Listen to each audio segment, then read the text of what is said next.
ప్రస్తుతం వైఎస్ఆర్సీపీ పార్టీకి సంబంధించినటువంటి ఎవరైనా నాయకులు అరెస్ట్ అయినా లేదంటే కొంతమంది కార్యకర్తలు అరెస్ట్ అయినా వాళ్ళ నోట నుండి వచ్చేటువంటి ఒకటే ఒక నినాదం, రాబోయే రోజుల్లో కాబోయే హోమ్ మినిస్టర్ నేనే అని చెప్పి పోలీసుల్ని సంబంధిత అధికారులను బెదిరింపు చర్యలకు పాల్పడుతూ ఉన్నారు. చూసారు విడ్డూరం ఎలాగైపోయిందో.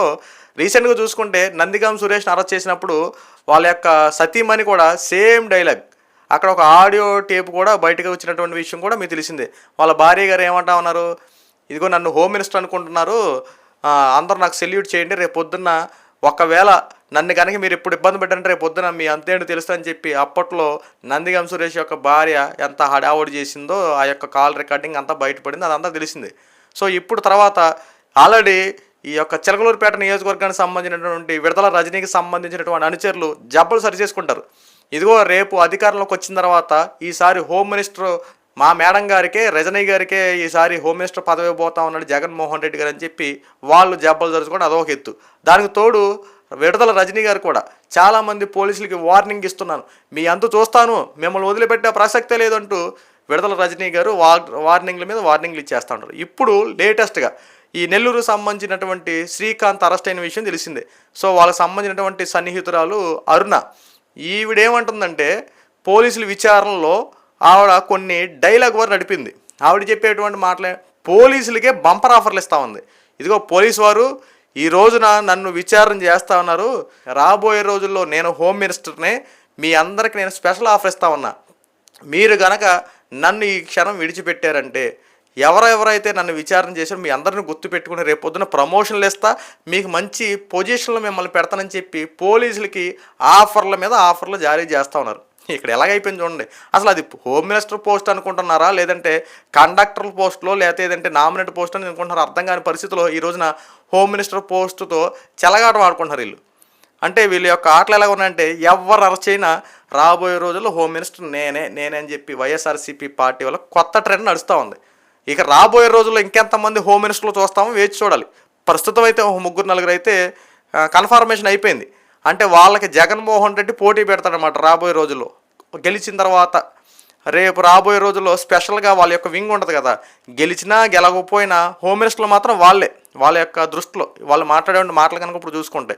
అయితే ఇంకొక విషయం ఏంటంటే వైఎస్ జగన్మోహన్ రెడ్డి ప్రభుత్వంలో చంద్రబాబు నాయుడు గారిని, నారా లోకేష్ గారిని, పవన్ కళ్యాణ్ గారిని, కొంతమంది నాయకుల్ని ఎవరైతే బాగా తిడతారో వాళ్ళకి మాత్రం ప్రమోషన్ల మీద ప్రమోషన్లు ఇవ్వడం, వాళ్ళకి మంచి మంచి ఉన్నత పదవులు ఇవ్వడం జగన్మోహన్ రెడ్డి గారి పార్టీలో ఉన్నటువంటి నైజం.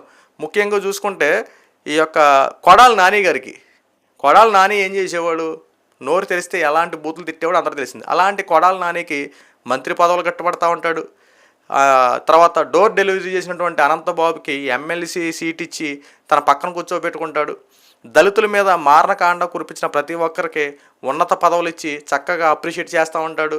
ప్రభుత్వంలో చంద్రబాబు నాయుడు గారు తిట్టాడు అనుకోండి ఎవరైనా, వాళ్ళకి చక్కని పోస్టులు ఇచ్చి వాళ్ళని ఒక స్పెషల్ ఆఫీసర్గా నియమిస్తూ ఉంటారు. ఇలాగా కొంతమంది ఐఏఎస్లు ఐపీఎస్లో జగన్మోహన్ రెడ్డి జపం చేసుకుంటూ గతంలో ఈ రోజున సస్పెన్స్ వేటకు కూడా గురైనటువంటి సంఘటనలు మీరు చూశారు. సో ఈ రోజున వైఎస్ఆర్సీపీ పార్టీ వాళ్ళ యొక్క సిద్ధాంతం ఏంటంటే ఎవరైనా సరే అరెస్ట్ అయితే కనుక మేము హోమ్ మినిస్టర్లు అవ్వండి, మేమే హోమ్ మినిస్టర్ అని చెప్పండి, ఖచ్చితంగా పోలీసులు వదిలేస్తారు అని చెప్పి కొత్త ట్రెండ్ నడుస్తుందండి.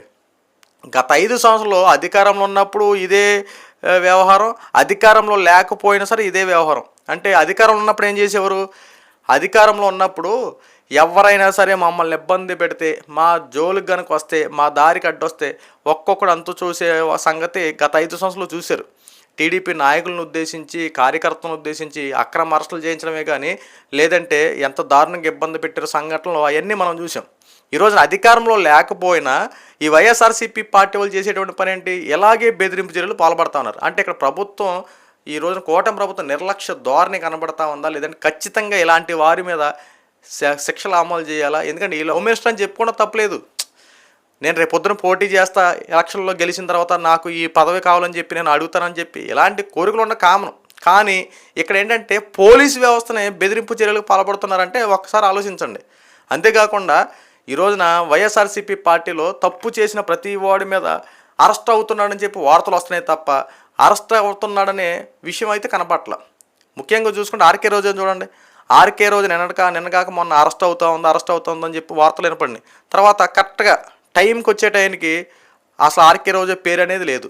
తర్వాత సైలెంట్ అయిపోయింది. మళ్ళీ ఆర్కే రోజు ఇప్పుడు మళ్ళీ మైకులు తీసుకొని గాలి ఎమ్మెల్యేలు, గాలి పార్టీ, గాలి ఓట్లతో గెలిచినటువంటి కూటమి ఎమ్మెల్యేలు అని చెప్పి మళ్ళీ మైకులో మాట్లాడుతూ ఉంది. అంటే గతంలో అంటే ఇక్కడ ఎలా ఉందంటే అరెస్ట్ అనే పేరు వచ్చినప్పుడు సైలెంట్ అయిపోతున్నారు. మళ్ళీ ఒక 2-3 నెలలు గడిచిన తర్వాత మళ్ళీ మైకుల ముందుకు వచ్చేసి మళ్ళీ విచ్చలవిడిగా మాట్లాడుతూ మళ్ళీ కూటమిని ఉద్దేశించి మళ్ళీ మాట్లాడుతున్నారు. దీనివల్ల కూటమి పార్టీ మీద ఖచ్చితంగా మచ్చపడే అవకాశం ఉంది.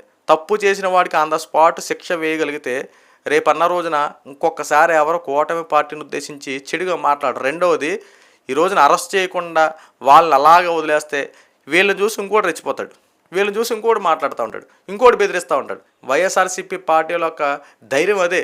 మమ్మల్ని అరెస్ట్ చేస్తారని చెప్పి పేరే తప్ప అరెస్టులు చేయరు, మమ్మల్ని ఏం చేయలేరు, మళ్ళీ వదిలేస్తారు, అంతకుమించి ఏం జరగదు, వెళ్తాము చక్క బెయిల్ మీద బయటకు వస్తాం తప్ప అంతకుమించి ఏం లేదని చెప్పి వాళ్ళకు కూడా ధైర్యం వచ్చేసింది.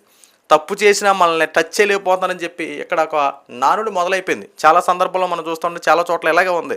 కానీ ఈ రోజున వాళ్ళు ఏం చేస్తూ ఉన్నారు, మేమే హోమ్ మినిస్టర్లు అని చెప్పి రివర్స్ గేర్తో పోలీసు వ్యవస్థని బెదిరిస్తున్నారంటే ఏ వరకు ఈ రోజున వైఎస్ఆర్సీపీ పార్టీ వాళ్ళు తయారైపోయారు ఒకసారి చూడండి. ఈరోజు చంద్రబాబు నాయుడు గారు పరిపాలన మీద దృష్టి పెట్టి ఆ వెర్షన్లో ఆయన అటు వెళ్ళిపోయారు.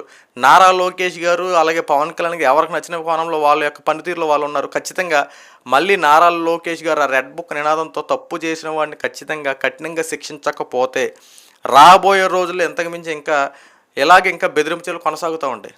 ఎందుకంటే ఈ రోజున వైఎస్ఆర్సీపీ పార్టీ వాళ్ళు చేసేటువంటి ప్రచారాలు ఎలా ఉన్నాయంటే చంద్రబాబు నాయుడు గారి పరిపాలన వ్యతిరేకత వచ్చేసింది, దౌర్జన్యాలు పెరిగిపోయినాయి, అరాచకాలు పెరిగిపోయినాయని చెప్పి అదొకటే. ఇంకొకటి ఏంటంటే ఒక పక్కన పథకాలు ఇస్తున్నాడు కానీ పథకాలు అందట్లేదు, ప్రజలందరికీ ఇబ్బంది కలుగుతూ ఉంది, చంద్రబాబు నాయుడు పరిపాలన ఏం చేస్తా ఉన్నాడని చెప్పి ఇలా ప్రతి కోణంలో ప్రతి ఒక్క అంశం మీద బురద జల్లే వ్యాఖ్యలు శవరాజుగాలు చేసుకుంటూ కూటమి ప్రభుత్వం మీద ఈరోజు కూడా ఏదో ఒక నెపంతో బురద జల్లుతూనే ఉన్నారు. కానీ ఇలా తప్పు చేసిన వాళ్ళని అరెస్ట్ చేస్తే మళ్ళీ వాళ్ళు బెదిరింపు చర్యలు పాల్పడడం. ఇక్కడ ఎవరిది లోపం ఏంటి అనేది మాత్రం క్లారిఫికేషన్ అవ్వట్ల. ఇలాగే వదిలితే రాబోయే రోజుల్లో ఖచ్చితంగా వైఎస్ఆర్సీపీ పార్టీలో ఉన్నటువంటి ప్రతి వాళ్ళు హోమ్ మినిస్టర్లే. ప్రతి వాడు కార్యకర్త దగ్గర నుంచి ఎలక్షన్లో పోటీ చేసినా చేయకపోయినా ప్రతి ఒక్కరు హోమ్ మినిస్టర్లో వాళ్ళకి నచ్చినటువంటి పదవులను అనుభవించేసుకుంటూ మేమే రేపు పొద్దున ముఖ్యమంత్రి అని కూడా చెప్పేసుకొని ప్రజల్ని ఇబ్బంది పెట్టడమే కాకుండా ఇతర పార్టీ వాళ్ళ మీద దౌర్జన్యం చేయడం, అరాచకాలు చేయడం ప్రారంభిస్తారు. ప్రభుత్వాలు ఖచ్చితంగా ఇలాంటి వారి మీద సివియర్ యాక్షన్ తీసుకోవాలండి. ఈ రోజున పోలీసులకు ఆఫర్ ఇచ్చే విధంగా మాట్లాడుతుందంటే ఏ రకమైనటువంటి విధంగా వాళ్ళు ఉన్నారో చూడండి. అరుణ ఆవిడ అంతేకాకుండా మనం చూసుకుంటే ఇలాంటి నందిగం సురేష్ భార్య కానీ నా హోమ్ మినిస్టర్ అనిత గారికి సంబంధించిన వాళ్ళే కానీ ఇక్కడ చిలకలూరుపేట నియోజకవర్గానికి మాజీ ఎమ్మెల్యేగా ఉన్నటువంటి విడుదల రజనీ గారు కూడా ఇలాగే మాట్లాడుకుని ఇలా ప్రతి ఒక్కరూ హోమ్ మినిస్టర్ ఎంత దారుణంగా ప్రవర్తిస్తూ ఉన్నారో, ఎన్ని రకాలుగా ఇబ్బంది పెడతారో ఒకసారి మీరు క్లారిఫికేషన్ చేసి